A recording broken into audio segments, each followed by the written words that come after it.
Museu Nacional de Belas Artes é uma das joias culturais do Rio de Janeiro. Fechado para restauração, tivemos a oportunidade perfeita de acompanhar os bastidores das obras. Enquanto nos outros museus as reservas técnicas eram a fonte de histórias perdidas, agora o prédio em si tem muito a nos dizer.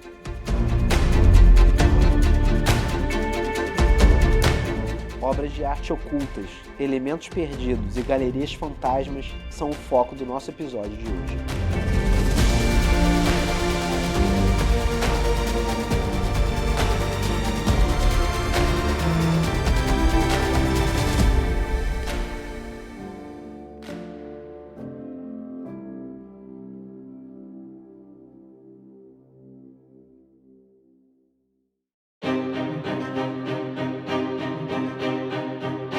Nós estamos realizando uma obra muito importante para o museu desde janeiro de 2020, que é uma obra de restauração que tem, na verdade, dois aspectos. Por um lado, a restauração das fachadas, das cúpulas, dos terraços e das clarabóias do museu. Por outro lado, tem a parte também de instalação dos sistemas de segurança contra incêndio e pânico em todo o museu para atender às obrigações, do Corpo de Bombeiros do Estado do Rio. Quem trabalha em edifícios históricos já está um pouco acostumado a isso, porque uma obra é sempre uma surpresa, Não é uma obra previsível como uma obra comum de engenharia de um prédio novo em que tudo está ali por fazer, tudo a construir. Aqui não, a gente está trabalhando com um edifício que tem mais de 100 anos, de histórias que foram sendo ali realizadas, O edifício foi construído para ser uma escola inicialmente e foi sendo adaptado ao longo dos anos para se tornar o museu que é hoje. Então, ao longo desses anos foram inúmeras obras que aconteceram, E todas essas obras foram deixando marcas no museu. E algumas dessas marcas foram sendo cobertas, enfim, ao longo de todas essas transformações, e muitas vezes acontece da gente ir descobrindo coisas que foram ficando no edifício e que a gente não via antes. Muitos elementos dos prédios históricos são esquecidos com o passar do tempo. Ao se retirar as pinturas das escadarias do saguão principal do museu, os funcionários se depararam com relevos esquecidos há mais de 40 anos. Mas por que colocar esses quadros ali? A conclusão que eu chego de terem colocado ali foi em função da altura da obra. Ela tem mais de 6 metros de altura. Para ficar na galeria, o pé direito realmente não comportaria.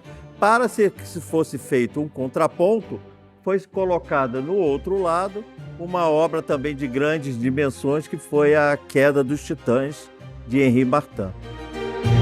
Tá, mas o que são esses relevos? Um representa a música e o outro representa as artes e a arquitetura.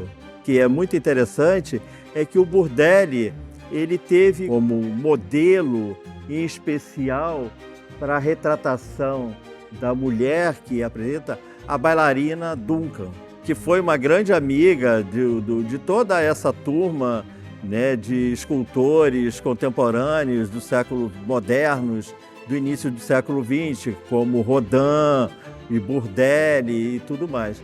Aos poucos, quando a gente faz essas descobertas, a gente vai tendo uma nova percepção do que é o prédio e uma nova relação com ele. As peças em gesso moldadas sobre originais do período helenístico, romano e grego clássico, hoje parecem fantasmas. Esse tecido branco, chamado TNT, protege as esculturas da poeira das obras e dá esse ar meio Gasparzinho também. Essas esculturas que compõem a Galeria de Moldagem 1 e 2 são reproduções em gesso de esculturas do Louvre, do Vaticano, que são esculturas que eram utilizadas na aula de anatomia para esculturas de modelos clássicos. E hoje em dia, ainda quando o museu estava aberto, tem alunos ainda que vêm lá do fundão estudar anatomia aqui e fazer o desenho das esculturas. A Vitória Samotrácia foi restaurada em 2018, e durante a restauração foram removidas aquelas intervenções antigas. E durante uma remoção de uma massa que estava no orifício na base da escultura, a gente encontrou alguns papéis antigos, e esses papéis todos de 1974, que deve ter sido a data que ocasionou o orifício ali na base, e alguns documentos da escola, que os alunos deveriam passar por aqui e colocar ali na base durante a circulação dos alunos aqui em 74. Então, como se fosse uma cápsula do tempo dentro da Vitória de Samothrace. Mas espera aí que ainda não terminamos de falar dos relevos. E aqui a gente pode observar, né, que o relevo que nós temos aqui no Museu de Belas Artes, a música, porque eles foram produzidos, né, entre 1911 e 1914, justamente para compor a decoração do Teatro dos Champs-Élysées. Graças à tecnologia, podemos descobrir o que tem embaixo de cada camada de tinta dos quadros. E aqui, os responsáveis por revelar esses segredos é o Lab Móvel do IFRJ. Nós somos o laboratório móvel do Instituto Federal do Rio de Janeiro. Foi um laboratório criado especialmente para análise de obras de arte e, como o próprio nome já diz, ele é um laboratório móvel. Então a gente vai até os museus fazer essas análises. Nesse momento aqui a gente está realizando análise de alguns quadros com o objetivo de auxiliar no trabalho do Museu de Restauro. Então, quando você tem que restaurar uma obra, a gente traz esses equipamentos. Aqui a gente está trabalhando com 2 deles, que é o macromapeamento elementar por fluorescência de raio-x e o infravermelho. Esses equipamentos são capazes de fornecer informações sobre a paleta original do autor, sobre os vernizes que estão nas obras, e a partir dessas informações a gente consegue auxiliar o trabalho dos restauradores no processo de restauro mesmo da obra de arte.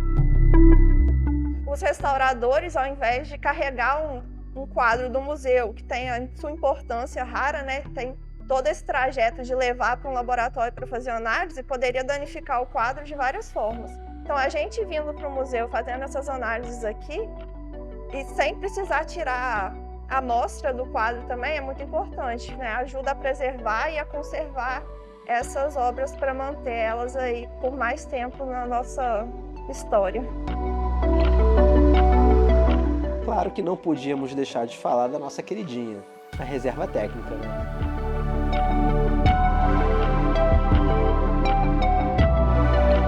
O acervo do Museu Nacional de Belas Artes ele é composto por coleções, tá? Arquivística, bibliográfica e museológica, sendo que a museológica ela tem cerca de 23 mil itens e a origem dessa coleção ela está lá radicada no século XIX, nas instituições Academia Real de Artes, Academia Imperial de Belas Artes e Escola Nacional de Belas Artes já na República.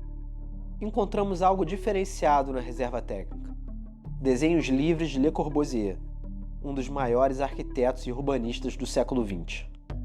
São esboços e apontamentos feitos em uma palestra aqui no Rio de Janeiro. Claro que a gente não entendeu nada que está ali, mas a Cláudia nos ajudou a interpretar o que está ali desenhado. Que ele fez para ilustrar novas bases do programa de arquitetura, né? E é que basicamente a gente vê apontamentos deles escrito Museu de la Connaissance, né? Então Museu do Conhecimento, uma área de musique, né, da música, conferência, teatro, exposições. Então, imagino que seja algo que contemplasse, né, essas áreas, né? Então, e mais uma vez a gente aqui vendo, né, esse recorte aqui da Bahia. Então, o fundo ele dialoga com a cidade. Então, ele está fazendo os apontamentos dele na aula, mas ele colocou a Enseada de Botafogo, aqui provavelmente Mariana da Glória. Então, ele está olhando para essa cidade, né, que está o acolhendo ali ao ver essas conferências, né? Metrô, né? Metrô, trem, isso ainda para o Brasil aqui nessa época ainda não era realidade. Então ele está falando de um futuro, né? De como que essa cidade vai se organizar para esses meios de transporte que seriam, né, necessários, né? O acervo do museu vai além de estátuas gregas e pintores românticos. O museu abriga uma das coleções mais importantes de peças africanas encontradas no Brasil. A gente tem mais de 10 peças de ibejis aqui no Belas Artes, no acervo do Belas Artes. Tem ibejis representando o feminino, ibejis representando o masculino. Antes de continuarmos, é preciso entender que estamos falando de peças da sociedade gueledês, que são exclusivamente femininas das comunidades Yorubá.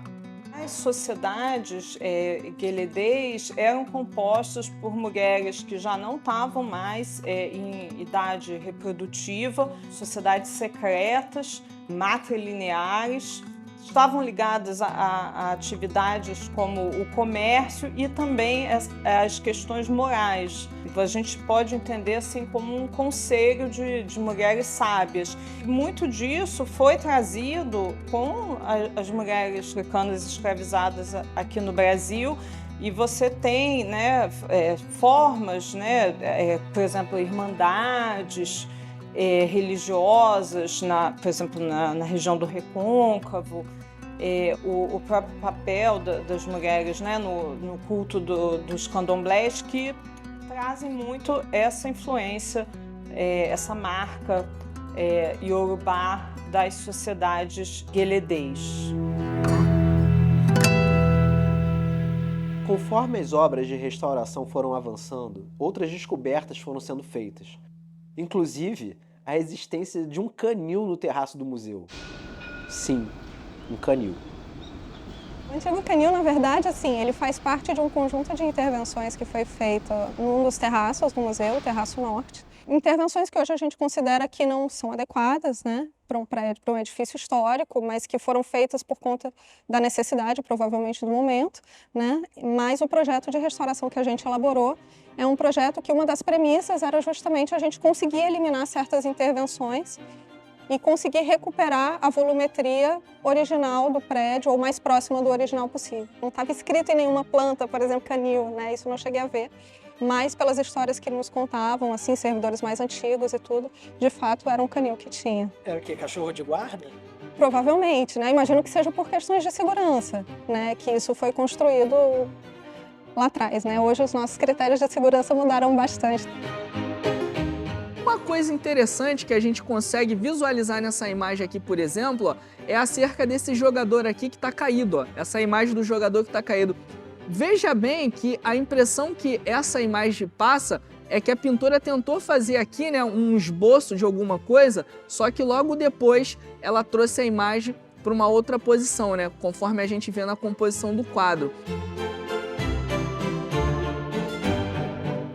A coleção que ainda é dada mais atenção no museu ainda é a do século XIX e do início da modernidade, mas a gente tem outros artistas contemporâneos, só que a gente sabe que a gente precisa fomentar mais essa visão contemporânea, né?